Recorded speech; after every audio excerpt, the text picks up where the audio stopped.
มาดีบ่าวคำลา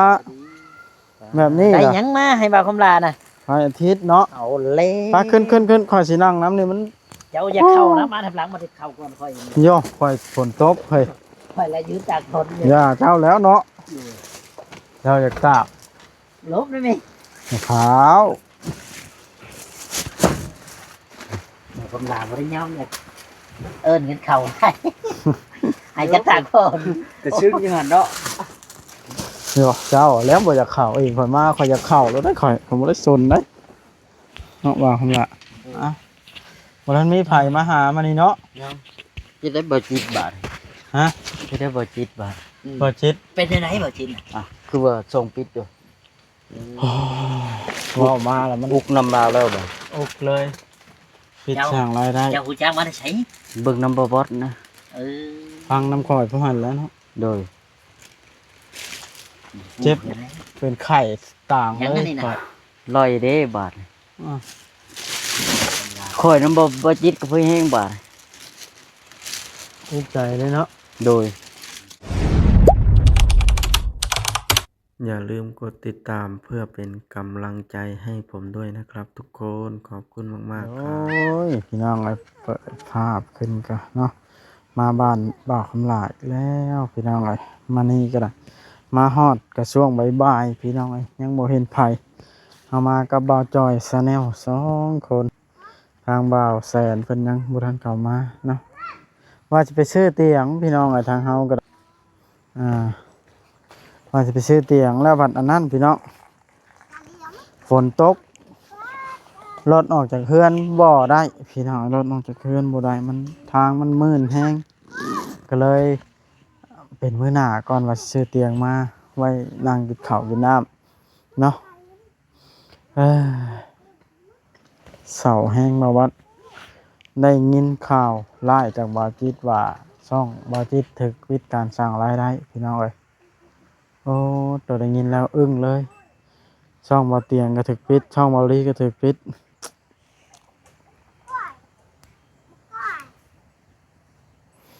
ถ้ามันเลาะปิด YouTube เลาะปิดแบบนี้นี่ถ้าปิดมาฮอดช่องบ่บอสนี่ไข่เลยบ่จักทางสิหาอยู่หากินเลี้ยงลูกเลี้ยงเมียเลยพี่น้องเอ้ยบ่เป็นหยังพี่น้องเขาก็สู้ไปปะไปเข้าหาบ่าวคำลากันพลลงเม็ดมาอีกแล้วพี่น้องเอ้ย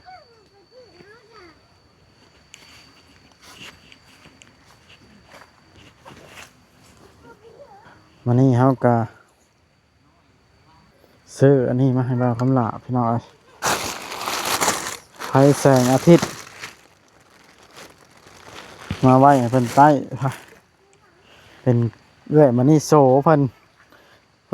ส่งเงินมาตั้งแต่ตอนนั้นพุ่นล่ะพี่น้องแต่ทำอิฐทำอ้อแต่ซื้อรถให้น้องแม็กพี่น้องเอ้ยแล้วบอกเพิ่นว่าเงินยังเหลืออยู่ประมาณ5-6 แสนนะตอนนั้นซื้อบ่เบิดเพิ่นก็เลยให้ซื้อให้เซล่าเข้ามาให้แล้วก็เกิบบูทนะเฮาก็ท่าพังเพิ่นใช้อยู่เด้พี่น้องเอ้ยเพิ่นสั่งหยังเฮาก็ทำตามเจ้าของเงินเพิ่นนั่นแหละเนาะ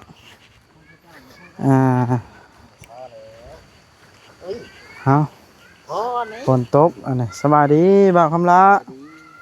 แบบนี้ได้เหรอหยังมาให้บ่าวคำลาน่ะวันอาทิตย์เนาะเอาเล่ป้าขึ้นคอยสินั่งน้ำนี่มัน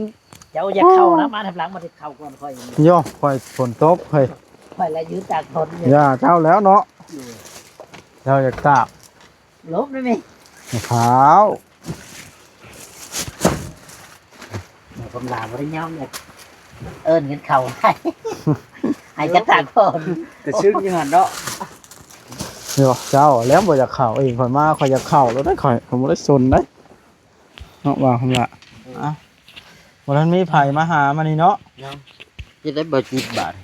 ฮะจะได้บ่จิตบาทบ่จิตเป็นจังได๋บ่จินอ่ะคือว่าส่งปิดอยู่ว้าวมาแล้วมันอุกนำลาวแล้วบ่อุกเลยปิดช่างรายได้เจ้าฮู้จักมาได้ไสเบิ่งนำบ่บอสนะฟังน้ำคอยผู้หันแล้วเนาะโดยเจ็บเป็นไข่ต่างเลยก่อนลอยเด้บาทข่อยนำบ่จิตก็เพิ่นแฮงบาทภูมิใจเลยเนาะโดย เห็นยังกันนะเอามาโชว์ว่าคำลานี่ ตอนแรงพุ่นเราจะให้เราติดตั้งมันติดตั้งไปก็บ่ได้ประโยชน์ดอกเดี๋ยวนี้นะเนาะเลย ตัวใหญ่ ไอ้แสงอาทิตย์ขักแล้วถามมันแดดก็ได้ใส่อันเดียวไปก่อน เอาไปถามมันแดด รุ่นใหม่เด้นี่ ลองรุ่นใหม่เจ้าบอกมันบกกุ้มตัวน่ะ บ่กุ้มพอดีเที่ยงคืน มันจริงคือในมันมาแดด เทื่อก็บ่ฮอด เทื่อตัวนี้มันเป็นคนละบริษัทเนาะบ่จ้อย โดย อันนี้แหละเกิดบูทอันนี้พอดีว่าตีนเจ้าเนี่ยมีการไปเยืองนี่ บริสิบครึ่ง ได้แล้วเนาะ โดย ได้คอนแบค คนเบิด มันยังเป็นคนแบกบ่า เปิดหัวเรือน อ๋อต่อฝนกระตกหมดยาวบ่เช้าเป็นได้นอนคืนนี่คืนแรก บ่มีหยัง บ่ได้มีหยังเกิดขึ้น บ่มี เอาแล้ว มียังเกิดขึ้นในกอไฟ คือว่าแบบนั้นบ่านะ มาบ่มีหยัง รับคาดปานหยัง โดย บ่ได้พันดังพันลาที่สร้างนางไม้บ่มี บ่มาใกล้ โจรที่ว่าก็บ่มี โอ้ย อย่าบุกนะน้องไม้ ตีแต่มันแจ้งไว้เนาะ โดย อืมอืมอืมใครซื้อมาต่อปลุกใจนี่บ่านี่ครับ โดย เอาอย่างนองนะ เจ้าก็ยังบ่พันเลขจ้ะ ไปลินก็ได้ คืนแรกก็ได้เนาะ อย่าเข้าอีกแล้ว บอกเลขนะก็ว่านี่ บอกนะแม่เล็กพอตัวนะ บอกบ่ได้แล้วมันนี่วันเสาร์ ขับนั่นก็นางบอกเลย มันตกแบบนี้ เข้ามาเข้ามา คือฮอดอันผ้าห่มโตๆเนาะ โดย ให้ถอด แต่ตอนนี้ไปห่ม ฮะ บ่ได้ห่มเลยคืนนี่ เจ้าก็บ่ได้ห่มผ้าเลย บ่บ่ได้ห่ม กลางมุ้งแห้งของของเนาะมัน โดย น้อยอยู่ตู่แต่ว่ามันอยู่ง่ายเนาะ โดย เดี๋ยวจะกินข้าวกับหยังซะมื้อนี้ เช้านี่กินกับแกงเฮ็ดพระเจ้าแบงมา เจ้าแบ่งมาให้ โดย อืมข้าวเลยเจ้าบ่ทันได้นึ่งวะ ยัง ยังบ่ทันนึ่งเนาะบ่แซนกำลังซื้อเข้ามาให้ โดย นี่เรามาฮอดปากทางนี่ก็โทรใช้เขามาเราซื้อ ส่งบ่ได้ส่งเปื้อน ไม้มาเฮ็ดเรือนครัวเจ้าอยู่แล้ว เด้อ บ่ได้ดังพี่แม็กมานั่งนำพี่ นั่งไว้นั่งลงกัน แต่ละข้าว อย่า ต้ม เกือกบ่มึงนี่มีแต่ขี้ดินเข้าบ่ได้บ่ให้เข้าอายอย่าดื้อมึงนี่ไปล้างแข้งไว้ ถ่ายเล็กน้อย ไปล้างแข้งไว้ เจ้าอุกใจดีบ่า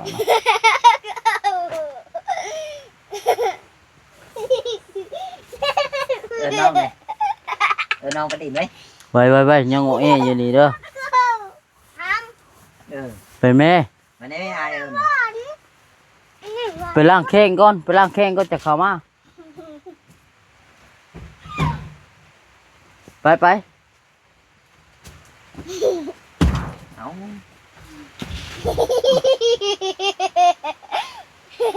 เพิ่นเนาะหมู่มาเล่นน้ำเนาะ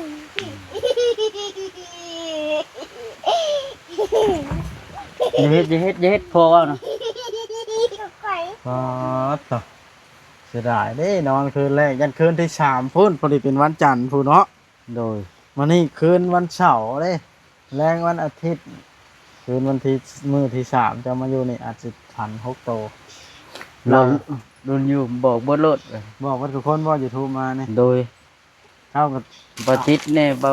อันนั้นแน่ เข้า ข้าว กับ งอน้ำบ่จิตเด้ ฮะ ช่างบ่ไปปิดช่องเรา ก็เป็นแนวนั้นเนาะ โดย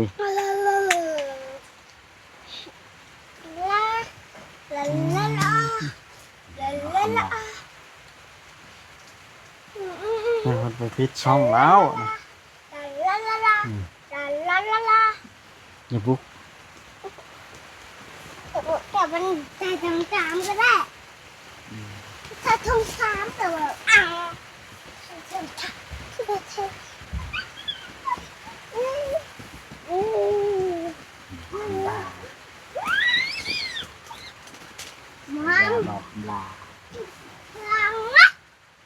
บุกอยู่บุก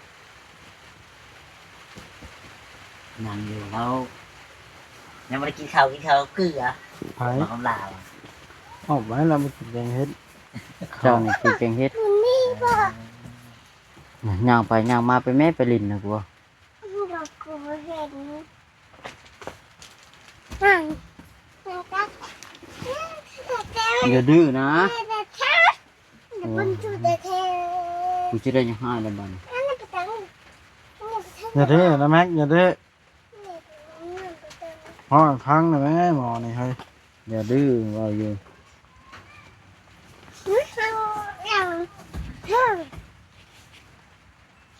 แพงพออีกละแพงบ่พอนะ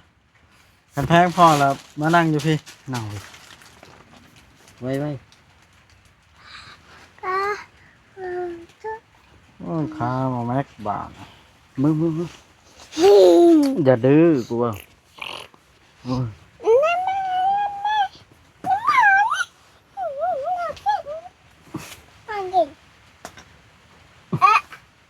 อืม เมื่อแล้วเจ้าบอกไปเล่นน้ำลาวเนาะเราก็เมื่อแล้ว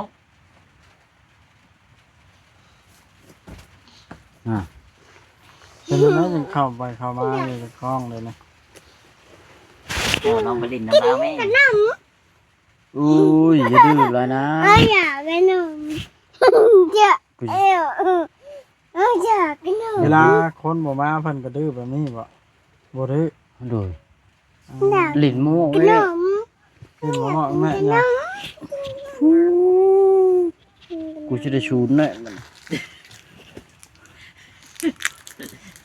ไปไหม ไปบ้าน ไปลิ้นไป หมู่ไป ไปลุกไป แล้ว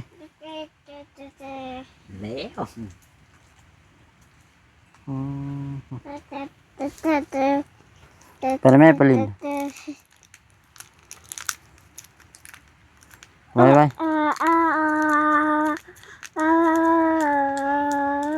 ไปนู่นไอ้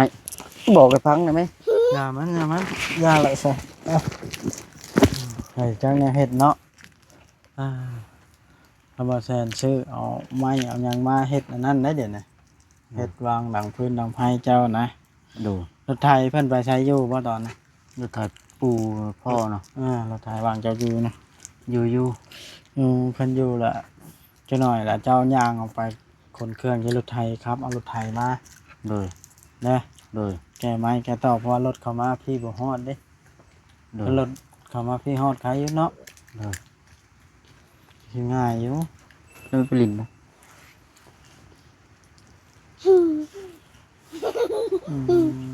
นอนดื้อ ขนาดคนบ่มาเพิ่นบ่เหมาะแม่ๆอยู่ โด ค ย นมาเพิ่นดื้อจื้นเนาะจื้นบ่คือดื้อซั่นน่ะ หวังมา หึ ให้มาคุณตักใจหวัง นอนอยู่ คุณแบบว่า ฮะ มาเนี่ยบาบอสมาแล้วขี่รถกัน เช้านี้ได้ เลย ถ้าใคร จื้อบ่ ไม่ ปานนั้นว่าบ่จื้อค่อย ขี่บาบอสมาแล้วน่ะบาบอส ก็ไม่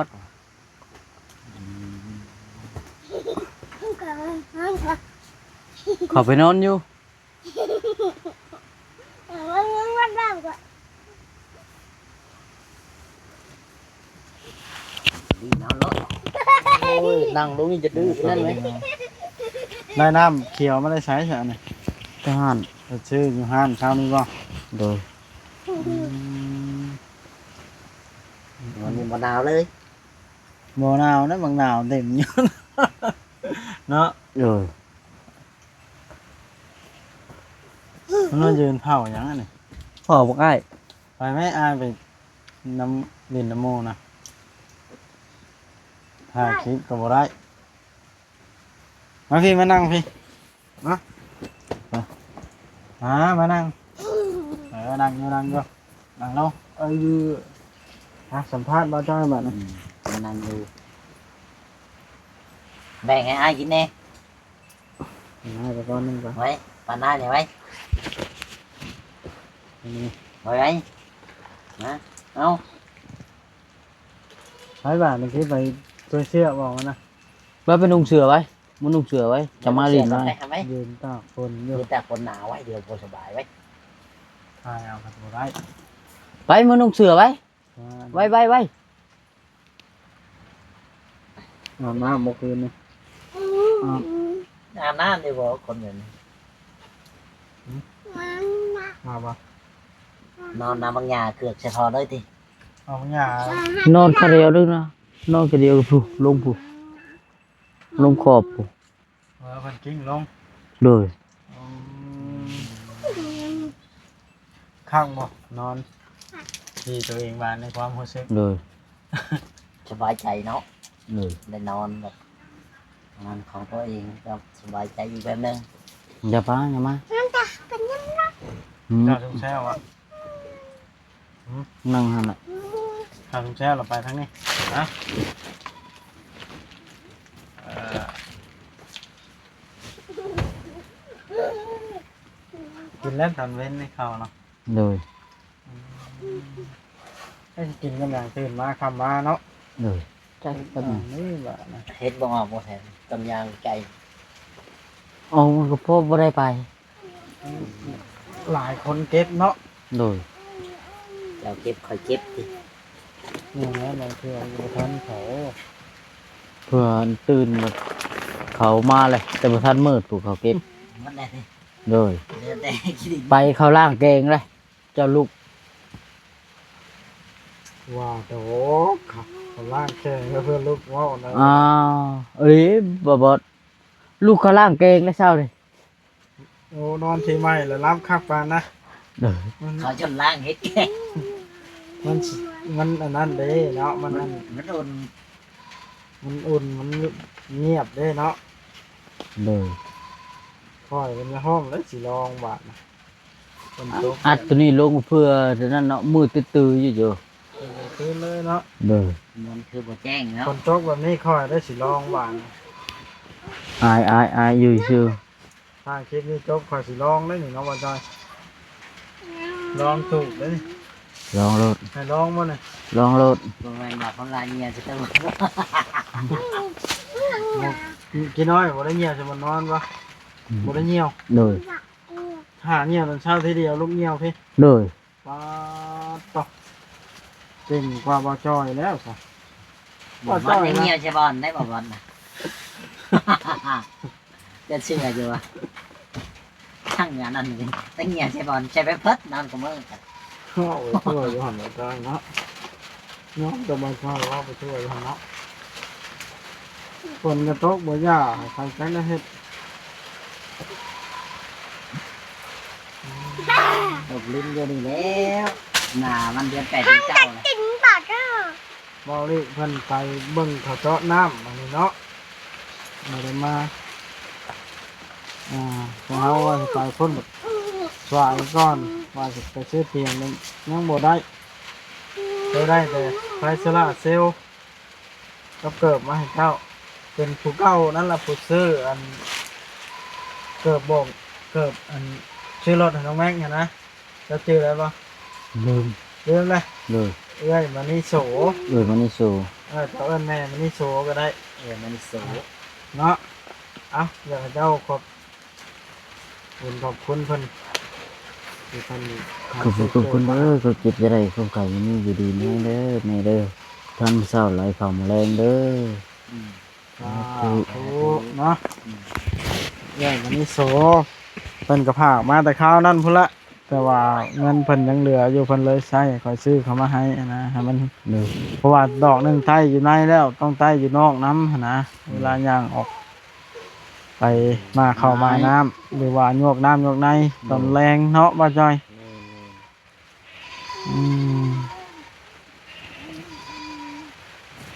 เอาบาทเลย เอาไปฉันเขายังไม่ได้จบ คลิปนี้กันเงียบยาวพอสมควรแล้ว จบกันยานะไปจิตเอาไป ก็สิได้จบคลิปก่อนเด้อ เลย ไปจิตตีได้สักน้อยหนึ่ง อ่าเอา ขอให้รับฟันถึงเล รับ ข เนี่ยนะ ขอให้ฟันเลข6โตหั้นนะคอยว่าสิเว้านั่นล่ะนอนที่ใหม่ก็ได้บัดนี้เด้อ โดย อ่ะสบายดี สวัสดี